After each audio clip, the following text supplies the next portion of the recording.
混蛋！我看谁敢跟我们抢！ Sebelumnya, Akademi Chengning hanya melihat Hu Yuhao dan Ling Longchen yang mengikuti kompetisi. Kelompok orang ini langsung menjadi sombong begitu kompetisi dimulai. Mereka meminta Akademi Shrek untuk segera mengaku kalah.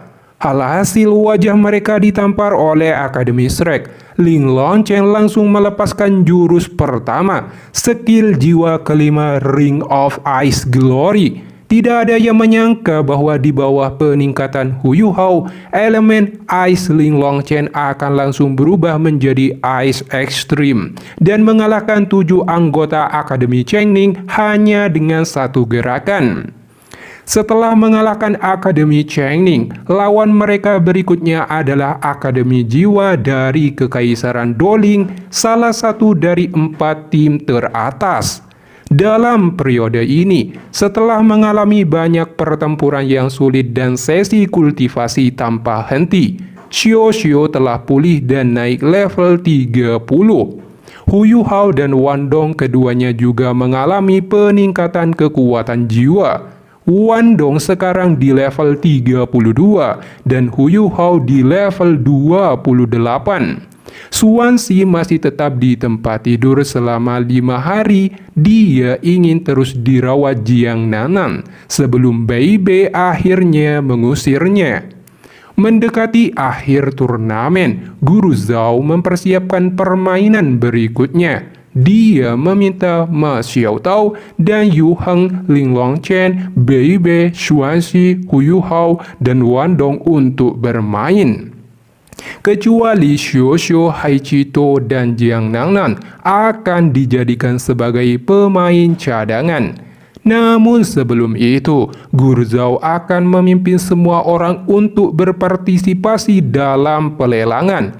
Lelang ini sangat megah. Setelah Hu Yuhao membeli pisau ukir terakhir kali, juru lelang King Ye justru mendapat promosi dan kenaikan gaji.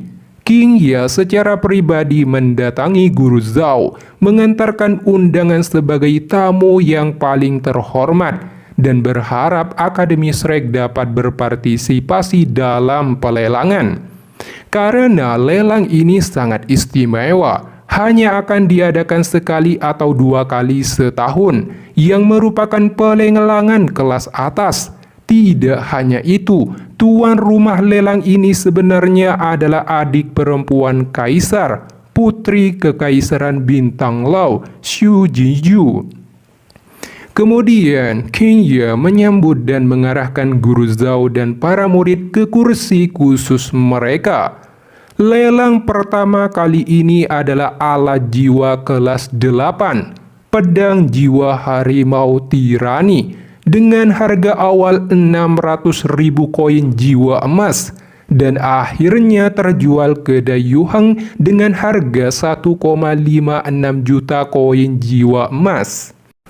Kemudian terjadilah adegan pembuka. Pembawa acara mengeluarkan tulang jiwa es yang berumur sekitar 50.000 hingga 70.000 tahun, dengan harga awal 10 juta koin jiwa emas. Ternyata ini adalah tulang lengan kiri kalajengking Kaisar Langit Es.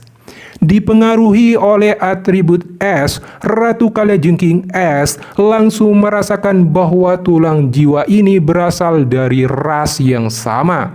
Dia sangat marah dan meneriaki manusia yang tidak tahu malu itu, karena lengan kaumnya sendiri dipotong oleh manusia, yang juga mempengaruhi emosi tubuh Hu Yuhao. Jika dia bisa membalas dendam, Ratu Kalajengking Es saat ini ingin segera keluar dan membunuh semua manusia. Sangat disayangkan sekarang dia telah menjadi jiwa bela diri Hu Yuhao, tetapi dia memiliki ambisi lebih dari cukup, tetapi kekuatan tidak cukup. Ratu Kalajengking Es memberitahu Hu Yuhao bahwa tulang jiwa ini memiliki kelemahan fatal, dan hanya master jiwa dengan atribut es tertinggi yang dapat menyerapnya. Dikarenakan ada cacat atau orang tertentu yang dapat menyerap tulang jiwa lengan kiri kalajengking Kaisar Langit Es, Hu Yuhao meminta Qin Ye untuk menghentikan lelang tulang jiwa tersebut demi reputasi baik rumah lelang. Namun setelah beberapa diskusi, Putri Juju tetap melanjutkan lelang jiwa lengan kiri kalajengking Kaisar Langit Es dan akhirnya terjual dengan harga 30 juta koin emas oleh Putri Juju sendiri. Nanti dia akan memberikan tulang jiwa tersebut pada Akademi Shrek sebagai hadiah jika Akademi Shrek dapat menjadi juara dari turnamen Akademi Master Jiwa Elite Continental Perdana. Sebenarnya ini adalah trik melindungi reputasi baik rumah lelang, dan terutama untuk mendapatkan kesan mendalam terhadap hubungan baik dengan Akademi Shrek. Selain itu, item lelang terakhir ternyata adalah embrio monster jiwa berusia 100.000 tahun. Melihat harta yang sangat berharga ini, semua orang langsung terpana dan ingin memilikinya, terutama Xiao Hongchen. Putri Juju menjelaskan untuk menyerap embrio monster jiwa itu harus memiliki kekuatan di tingkat judul Doluo. Hanya saja itu adalah umpan. Kaisar Bintang Lau melemparkan umpan tersebut untuk memancing ular tersebut keluar dari lubangnya. Pada akhirnya, embrio monster jiwa tersebut dibeli oleh Xiao Hongchen.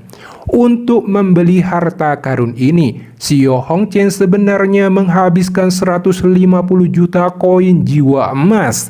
Karena orang ini hanya memiliki satu jiwa bela diri dan sangat ambisius untuk menambah jiwa bela diri kedua.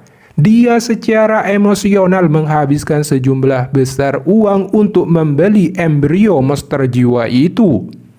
Setelah lelang berakhir, langkah selanjutnya adalah Akademi Shrek vs Akademi Jiwa. Akademi dari Kerajaan Doling ini sangat kuat. Seluruh tim memiliki 5 Master Raja Jiwa dan 2 leluhur jiwa tipe pemandu jiwa.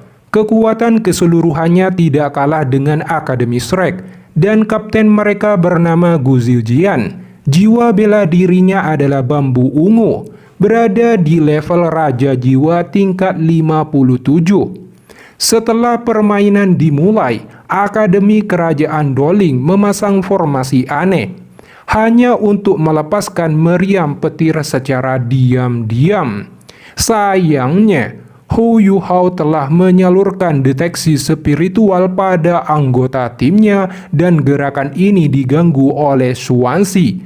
Xuanzi melepaskan teknik penyu perpindahan dan langsung memindahkan Gu Xuanzi dengan tubuhnya sendiri. Gu Xuanzi muncul di sisi anggota Monster Shrek dan langsung dikelilingi oleh 6 orang.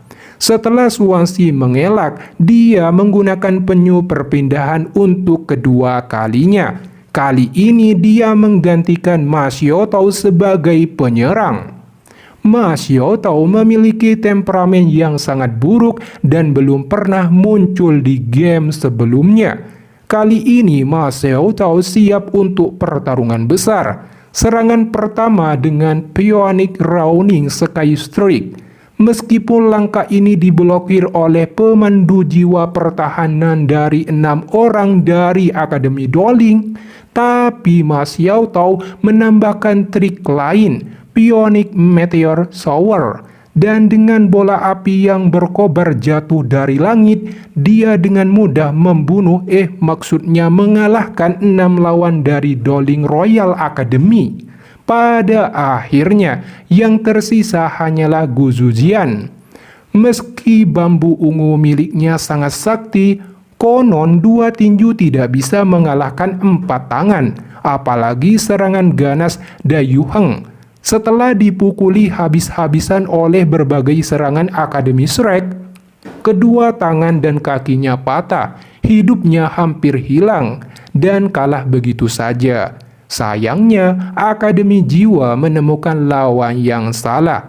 Dengan ini, Akademi Shrek menang lagi.